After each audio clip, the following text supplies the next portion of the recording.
doesn't really exist. What about Because the sorrow of the body?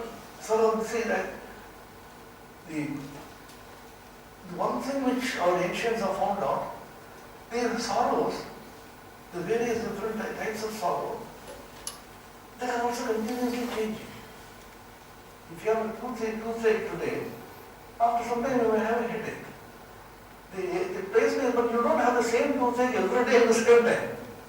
So anything which is changing need not be taken too seriously. The idea is, you find out which is changing, which is unchanging. Anything which is changing needs to be simply ignored. You go through it, that's all. Anyway, this is not going to be there tomorrow. Why should you worry about it? I have a terrible pain, I am so full of sorrow. Is this sorrow going to have a continuity further? No. Once somebody asked me, Swami, when I sit for meditation, so many kinds of bad thoughts come to me, disturb me, and then what should I do? I said, do nothing, allow them to come and go. Do nothing about them? Then I told them, what is today? Today is 16th of July 2014. Did you meditate in the morning? Yes. Did thoughts come to you? Yes. So 16th of July 2013, did you meditate? 16th of July 2012, did you meditate? Yes, I meditated every day. So can you remember what thoughts disturbed you on 16th of July 2013 and 12? I don't remember. This also you don't remember. What is the point in worrying about something which you don't remember at all? That means we are unnecessarily giving importance to something which is changing. So if you develop a mentality by which you downplay the importance of change. There's a story of a king who suddenly, these kings come up with peculiar ideas because he's the top of the world. He called everybody, all his wise people, I want a short sentence, just considering one or two words. I will always put it in my ring. Whenever I see it, I should feel inspired. I'm going to chop that tobacco in there. So many people tried, he was not satisfied. But Buddhistic monk came, oh king, I will give you. Chop it tobacco, 8 hours jave. This shall also pass. So king suddenly became so ill and so out of pain. Then he said, 8 hours jave. Then suddenly so much of joy came to him. He won a war. And then he said, no, let's have a celebration. And they started jumping about. Then he said, so that will sober you down. That means what? Anything which is changing, we not be given too much of importance. And you can ask, then is there anything unchanging in life? Jagate aparivartaniya kono vastu jodi na thake, parivartaniya kono mane nahi. Is there anything which is unchanging in life? Suppose you argue, I will come with the method of reductio ad absurdum. What is it? Reductio ad absurdum means you take the opposite to be true and let us see what conclusion leads to. Is there any unchanging thing in life? Suppose you assume there is nothing unchanging. Everything is changing. Then what would be the meaning of life itself?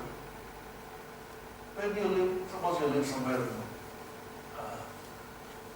some place here in Calcutta. You go there and find out, hey, where is my house? Oh, this morning it went to Howrah. Then you go to Howrah. Oh, yes, sir, that is it. Moved over to Bardwan. What would be the meaning of life? If everything is continuously changing every time, then life itself will lose its meaning.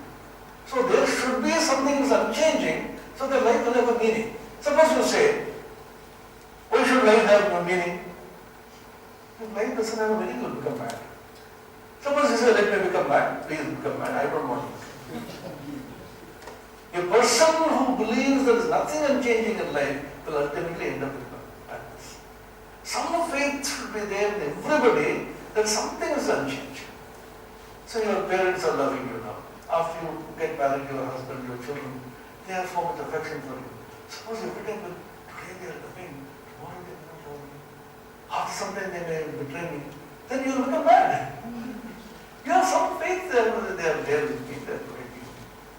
Suppose you say, I am walking, suppose I fall down. I may fall down anytime. I heard my friend yesterday, he fell down and broke his leg. So I should not walk. So you cannot do anything in life. I said, what is the guarantee that the roof will not collapse and fall on my head? You tell me? But if you can't do anything in life, if you constantly think there's nothing in that. A pool will die many times before it's there. Who? A pool will die many times before Yeah, it's yeah, there. yeah. So there's an interesting story. Have you heard of Professor Wiener's story? No. Professor Wiener was a great mathematician. You know, mathematicians usually are very abstract in their thinking, they forget many things. He was in MIT, the famous institute in America. So he was a very famous mathematician. But his wife knew that he usually forgets things. They had changed their house. So his wife told him, Veena, we have moved to a new house. This is the new address, this is the new telephone number. Don't drive back to the old home. He said, no. Then he kept the piece of paper. When he went to his office, suddenly a mathematical brilliant idea struck him. Then he was looking for a piece of paper. Then got the paper and scribbled something on the back. Idea did not work. So in disgust, he threw away the piece of paper. Then in the evening, as usual, he drove to the old home. Suddenly remembered, my wife told me in the morning, the paper, address is in my pocket.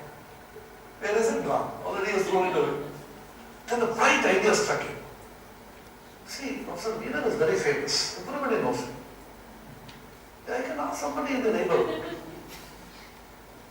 So one small kid was standing there, one girl, and he went to them. My dear kid, do you know Professor Wiener has moved?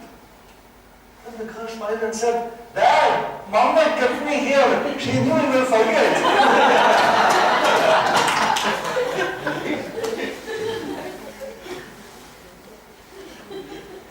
Later on, it seems Wiener's daughter was interviewed in the television when she became old. Is this true? Then she blushed and said, no, Dad was not that forgetful. So if everything is changing, then life itself will have no meaning.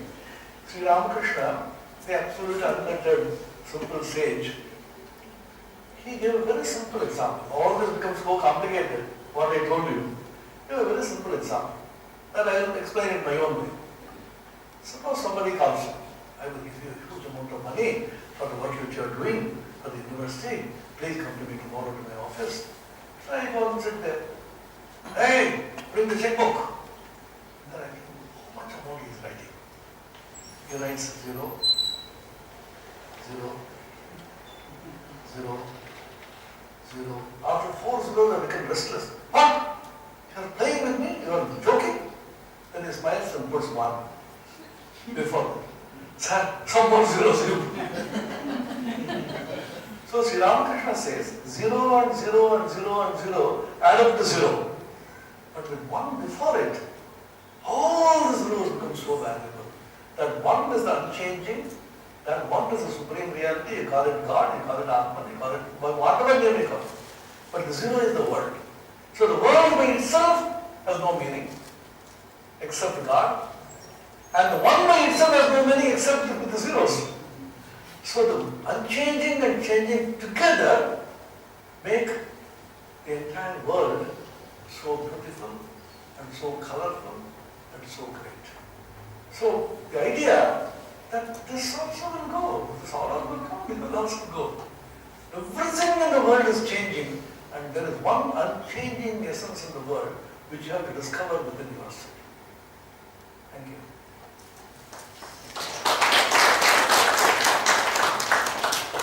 Any other question?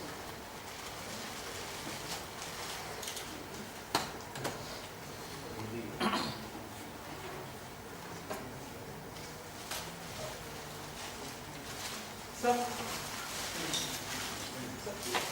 Yes, please. sir, by saying hence that you described, should we be stoic in every approach of ours? Like the deliberations seem to me that we should be stoic in everything. Not stoic. See, stoicism is an idea in which you simply, like the wall, like a piece of wood or rock, But sometimes stand there without a reaction.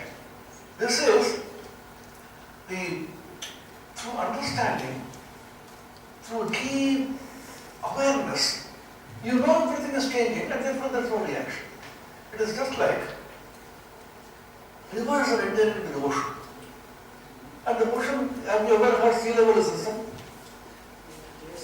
So many rivers are every day emptying themselves in the ocean. The ocean is simply keeping quiet. Have you ever heard the sea becoming a terribly restless? Hey, don't pour any more water into me. I can't take this river. It doesn't say that. Suppose somebody keeps on pouring some water into your house, then I don't take any more. But the ocean does not scare at all. Come on, do more. What will I do? So it is not stoic reaction, it is that it can absorb. Because infinity, however much you can act infinity, infinity remains infinity. If I know in the infinite reality, then you will not be perturbed by anything. Swami Vivekananda gave a beautiful story. The story is, there was a bull, and the mosquito was sitting in the horn of a bull. And the Shade, she named him Moshe. And this mosquito is biting very hard, for hours together, for days together. After a few days, the mosquito said, I'm so sorry, I'm troubling you too much, I will now go away. And the bull saw, oh, you were here, I never saw you. Come on, settle down on my horn with your entire family, what can you do to me? So the sorrow is like, oh, the sorrows come, I am like the mosquito on the horn of a bull. If I know I am the infinite, I can absorb anything. You can try in the practical life also. Sometimes somebody comes and shouts at you, somebody says something to you. Oh, is it so? Oh, but why are you so angry? No, I don't want to be angry, or to that fellow angry. No, sorry. And did you feel sad? No. Did you feel sad? I scolded you. No, sorry, come and scold me again. Because you absorb that sorry. See, I am so happy that you could empty your anger on somebody. Whenever you feel like that, you please come to me. Because you feel like you have to empty somewhere. That means your whole mind will be a huge infinite reservoir, thermodynamic sink. Do you know thermodynamic sink? Thermodynamic sink of infinite capacity. A Converse theorem, what is it again? So you become, your mind should be an infinite thermodynamic sink in which people keep on pouring. And the secret is, the bottom also you keep it open. So that whatever you post, it goes with. Can she retain question? He doesn't retain anything. Oh, did you? Oh, yes, you scolded me. That's good. I enjoyed your scolding. Come on, come again. Like Buddha, somebody went to scold Buddha like anything. Buddha smiled and said, you see, if somebody offers you something, and then you refuse it, where will that offering go? It will be with the person who will give it. So I will refuse all that you have said.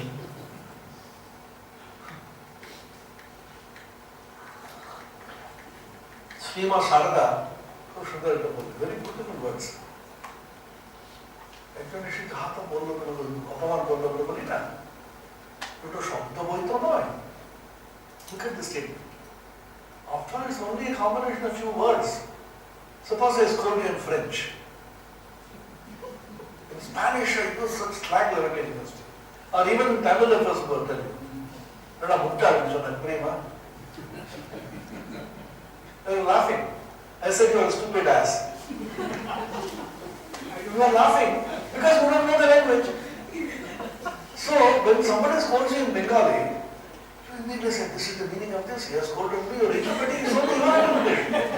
Simply ignore that as if it is Spanish or English or French. That's why you are happy. So sometimes the dogs and the cats bark at you. When you go, suddenly the kukur keeping he may be using very bad language against you. In his language. But you don't know his language. How do you know he is using that language? And then the small, his kids will be enjoying. See, if you look at the word, it is so funny. If you look at this word, we keep on unnecessarily imagining so many things. and this fellow did like this, that means this, that means one interpretation. Or you can do another position. Do you know a premiere show? Premiere show is a show which is shown to the actors and actresses, the first show. There is a tragic film in which one very important actor has acted. That show is being shown to you. There's a tragic scene, he's crying. Then this fellow is taking his coffee. You see the best action, smiling. I like that action. I excel myself in that. I mean, you are crying in the screen and you are laughing here. So can you look at your own sorrow and smile? Oh, excellent look.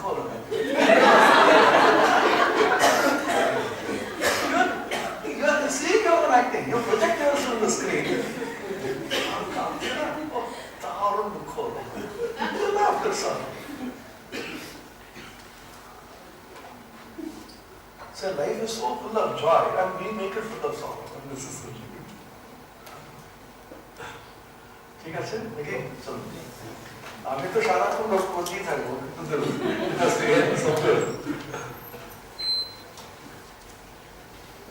all that I say do it right from life. We don't learn বই পড়ে philosophy পড়ে কি হবে open your eyes and hearts and see so much of philosophy is there to know.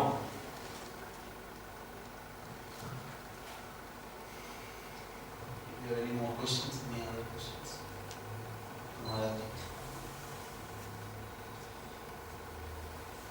So if you have more questions, come to Belo. Well, it was such an inspiring and motivating speech from the revered Swami Atmapriyananda Maharaj. We on our part, on the Department of AEIE, are very privileged again, and I reiterate to have brought him here to give this excellent speech to us, and we thank him again. গল্পের মাধ্যমে অনেক কিছু একজন ছেলেটা অঙ্ক পড়তে চায় না, দাদা বললো অঙ্ক কি করে শেখানো যাবে বলো তো? তখন এসে বলছে, আচ্ছা তোমার কেউ 10টা আম দিয়েছে, 5 জন এসে গেছে, প্রত্যেকে সমানভাবে দিতে গেলে কটা আম এক একজন পাবে বলো তো? দাদা অঙ্ক শেখাচ্ছ আমি জানি।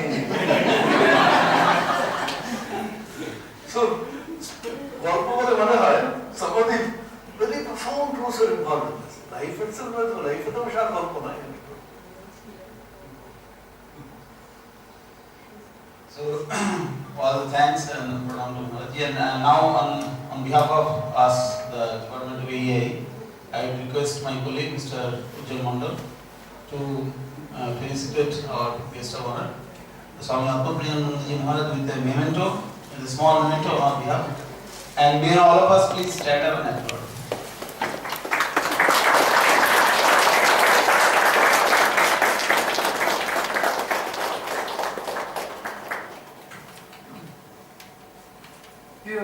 অনেকক্ষণ আসছে। Thank you. Thanks to all of you. So we'll resume on our